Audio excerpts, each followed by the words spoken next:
नमस्ते, मी Pallavi. Simply cooking with पल्लवीच्या किचनमध्ये तुमचं खूप आणि खूप मनापासून स्वागत आहे. चकली ना मी तुम्हाला तोडून दाखवते. आता सेम आपल्याला तशी चकली करण्यासाठी किंवा जर तुम्हाला विक्री करायची असेल चकलीची तर हे परफेक्ट असं प्रमाण आहे. हे मी तुम्हाला आहे ना वजनी प्रमाण पण सांगणार आहे आणि कपाच्या मेजरमेंटने पण इथे मी तुम्हाला ते प्रमाण सांगणार आहे. म्हणून व्हिडिओ हा खूप माहितीचा आहे, स्किप न करता हा पूर्ण बघा. आता इथे चकलीची भाजणी करण्यासाठी ना आपल्याला सगळ्यात आधी ना तांदूळ घ्यायचा आहे. हा तांदूळ मी रेशनिंगचा घेतलेला आहे, त्याच्यावर भरपूर अशी धूळ असते म्हणून आहे ना मी हा स्वच्छ धुवून असा आहे ना सावलीत वाळवून घेतलेला आहे. जर आता ऊन नाही आहे म्हटल्यावर आहे ना फॅन खाली तुम्ही वाळवला तरी पण चालणार आहे. मी फॅन खालीच वाळवलेला आहे कारण आपल्याला तो भाजायचाच आहे, म्हणून आहे ना आपण हा फॅन खाली छान असं वाळवून घ्यायचा आहे. आता ह्याचं वजनी प्रमाण जर म्हटलं तर हे अर्धा किलो इतके तांदूळ आहेत. जर रेशनिंगचे तांदूळ तुमच्याकडे नसेल तर कोणताही तांदूळ तुम्ही घेऊ शकता, फक्त त्याचा भात हा फडफडीत झाला पाहिजे, सुटसुटा झाला पाहिजे. आपल्याला इंद्रायणी हा तांदूळ घ्यायचा नाही आहे, त्याचा भात हा चिकट होतो. बाकी दुसरा तुम्ही कोणता पण असं जाडा तांदूळ घेऊ शकता. आता त्यानंतर आपल्याला चण्याची डाळ घ्यायची आहे.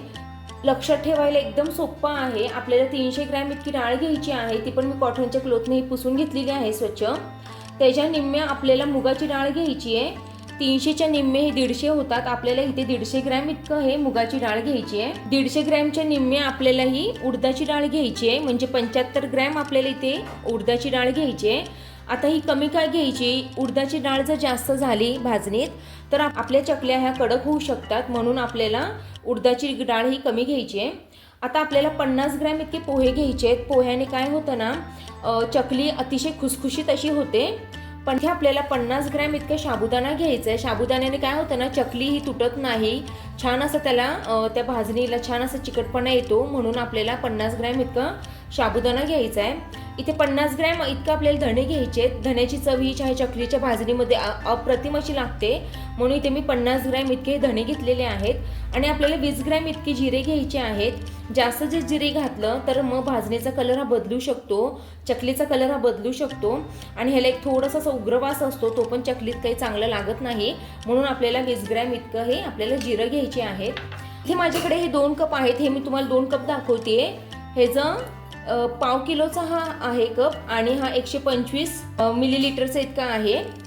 तर ह्याच्यातला आपल्याला हा अर्धा कप आहे ना हा घ्यायचा आहे. ह्याने मी तुम्हाला ह्या अर्ध्या कपाने हे मी तुम्हाला सगळं मोजून दाखवणार आहे किती आपले कप हे बसतायत. चला तर मग आपण हे बघूया. इथे आता अर्ध्या कपाचं मी इथे माप घेतलेलं आहे. ती तुम्ही आता मी तुम्हाला हे मोजून दाखवते किती कप भरतायत. 1 कप, हा दुसरा कप, हा तिसरा, हा चौथा, हा पाचवा आणि 6 कपला 1 ते 2 टेबलस्पून कमी इतकं हे आपलं भरलेलं आहे. म्हणजे तांदूळ आपले 6 कप इतके भरलेले आहेत. 1 ते 2 टेबलस्पून इतके हे फक्त कमी इथे भरलेलं आहे. ज्याप्रमाणे आपण इडलीचे तांदूळ धुवून इडली करतो ना, त्याची पण इडली ही अतिशय मऊ लुसलुसीत होते, त्याचप्रमाणे चकलीचं पण असतं, म्हणून इथे मी हा तांदूळ धुवून घेतलेला आहे.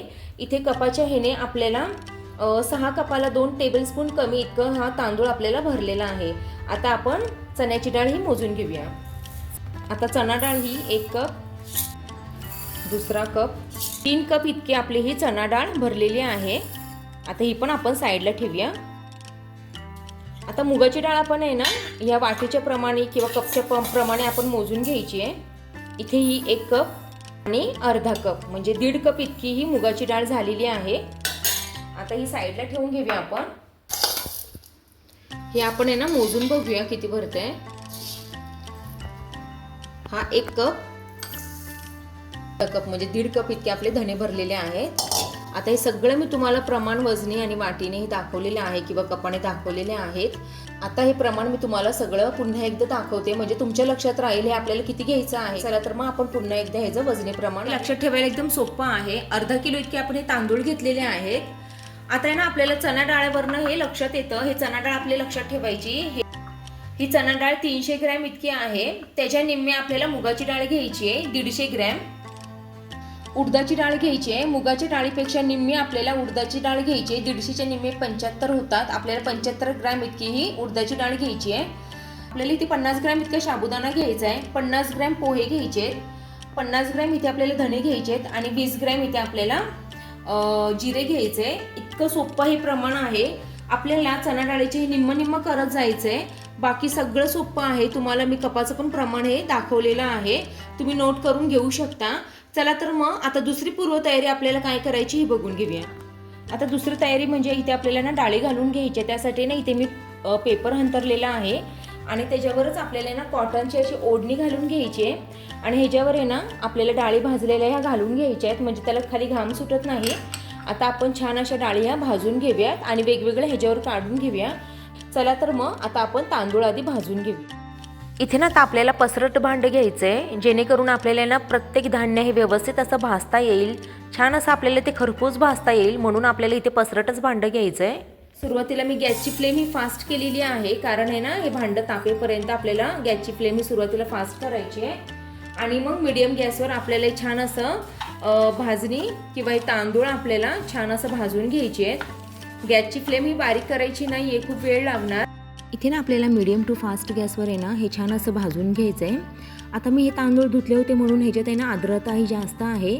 तुम्ही न धुता फक्त पुसून घेतले ना तांदूळ तर तुम्हाला वेळ हा कमी लागू शकतो, पण इथे ना मी धुवून वाळवल्यामुळे ना थोडासा मला वेळ हा जास्त लागणार आहे. मी तुम्हाला दाखवते आपल्याला कितपत हे तांदूळ भाजायचे आहेत. चला तर मग आता आपण आहे ना आधी तांदूळ भाजून घेऊया.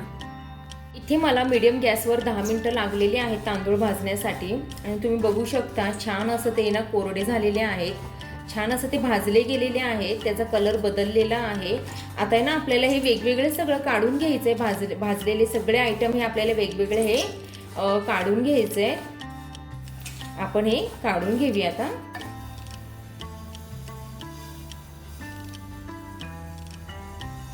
कॉटनच्या आपण जेव्हा ओढणीवर किंवा कुठल्या पण आपल्या कापडावर आपण जेव्हा टाकतो ना तेव्हा त्याला ना खाली घाम सुटत नाही, म्हणून कधी पण आहे ना परातीत पण आपण जेव्हा काढतो ना हे तांदूळ किंवा हे सगळे पदार्थ कोणतेही पदार्थ असू दे खाली कॉटनचं हे कापड हे घालावंच लागतं. आता आपण आहे ना चण्याची डाळ भाजून घेऊया. आता चण्याची डाळ आपल्याला भाजून घ्यायची आहे. आता चण्याची डाळ आहे ना आपल्याला खमंग असं सुगंध सुटेपर्यंत भाजून घ्यायची, छान अशी ती भाजून घ्यायची आपल्याला. तुम्हाला मी दाखवते आपल्याला किती वेळ लागला आहे आणि ती कशी त्याचा कलर होईपर्यंत आपल्याला ती भाजून घ्यायचे हे पण मी तुम्हाला दाखवणार आहे. विक्रीसाठी चकल्या करण्यासाठी किंवा भाजणी जर तुम्हाला विकायची असेल त्यासाठी जर भाजणी करायची असेल किंवा आपल्याला जर घरी भाजणी करून चकली करून खायची असेल त्यासाठी परफेक्ट अशी ही रेसिपी आहे. तुम्ही एकदा नक्की ट्राय करा. चण्याच्या डाळीचा ना छान असा सुगंध सुटलेला आहे, लगेच कळून येते आपली डाळी छान अशी भाजलेली आहे. आणि कशी ओळखायची ना ती थोडी तुम्ही एक दाणा त्याचा खाऊन पण बघू शकता, पण अजून ती खूप गरम आहे. जेव्हा ती गार होईल ना तेव्हा तुम्ही ती खाऊन आहे ना कुरुम लागतोय का बघू शकता आणि त्यानुसार तुम्ही जर ठरवू शकता आपली छान असे चणा डाळ ही भाजली आहे की नाही. आपण आहे ना याला पण काढून घ्यायचे. आता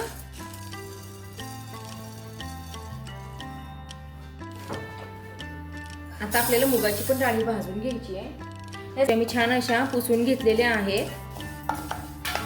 ही जास्त वेळ नाही लागत भाजायला, कारण ह्याची साईज छोटी आहे म्हणून लगेच ही भाजून होते. 5 मिनिटात ही भाजून होते छान. फास्ट गॅसवरच मी ह्याला पण भाजत ठेवलेला आहे.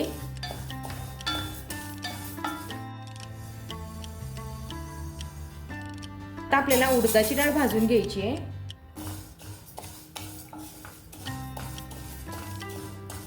आता आपल्याला उडदाची डाळ पण आहे ना छान असं थोडंसं ब्राऊन कलर येईपर्यंत किंवा गोल्डन छान अशी होईपर्यंत भाजून घ्यायची आहे.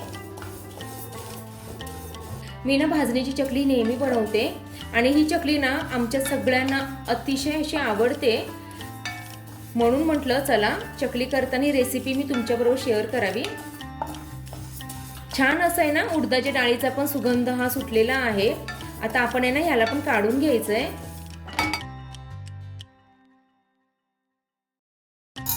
आता आपल्याला साबुदाणा भाजून घ्यायचा आहे. पसरट पॅन घेतल्यामुळे काय होतं ना छान असं आपण तव्यात कसं शेंगदाणे भाजतो ते खरपूस असे छान लागतात, तसंच आहे ना ह्याचं पण असतं. ते सगळीकडे आता तुम्ही बघू शकता पसरलेले आहेत हे साबुदाण्याचे दाणे आणि छान असं ते एकसारखे म्हणून भाजले जातात.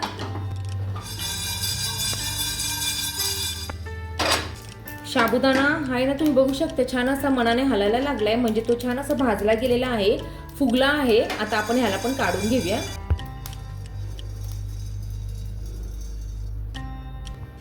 आता आपल्याला पोहे भाजून घ्यायचे. पोहे खूप लवकर असे भाजले जातात कारण ते पहिलेच ऑलरेडी भाजलेले असतात, म्हणून आता आपल्याला 2च मिनटं लागणार आहे पोहे कुरकुरीत होईपर्यंत. फक्त आपल्याला हे भाजून घ्यायचे.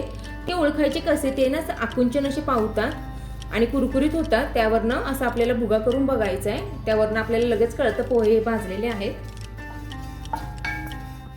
पोहे पण असे श्रिंक झालेले आहेत आणि त्याचा कलर हा बदललेला आहे. आपण ह्याला पण आता काढून घ्यायचंय.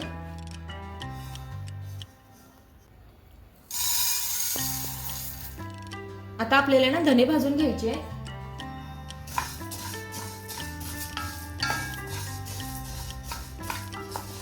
धने पण हे ना खरपूस असे आपल्याला भाजून घ्यायचे. लवकर भाजले जातात कारण त्यातून आहे ना पोकळ असतात म्हणून. आणि धण्याची चव आहे ना ही चकलीमध्ये अप्रतिम अशी लागते. जिऱ्याची आणि धण्याची चव ही छान लागते म्हणून आहे ना भाजणीत हे धणे वापरले जातात. छान असा सुगंध आहे ना छान असा दरवळायला लागलेला आहे. धणे छान असे भाजलेले आहेत. आता आपण ह्याला पण काढून घ्यायचंय. आता आपल्याला जिरं भाजून घ्यायचंय. आपलं जिरं पण आहे ना छान असा सुगंध सुटलेला आहे, भाजलेले आहेत. आपण जिऱ्याला पण काढून घ्यायचंय. आता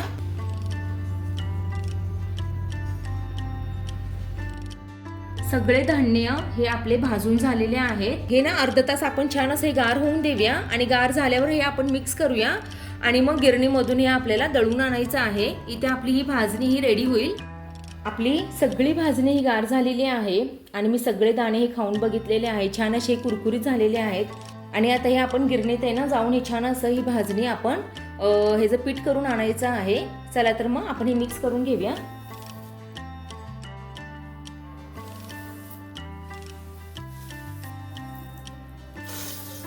आता आपल्याला हे गिरणीतून दळून आणायचंय. इथे बघू शकता गिरणीतून मी ना पीठ हे दळून आणलेलं आहे.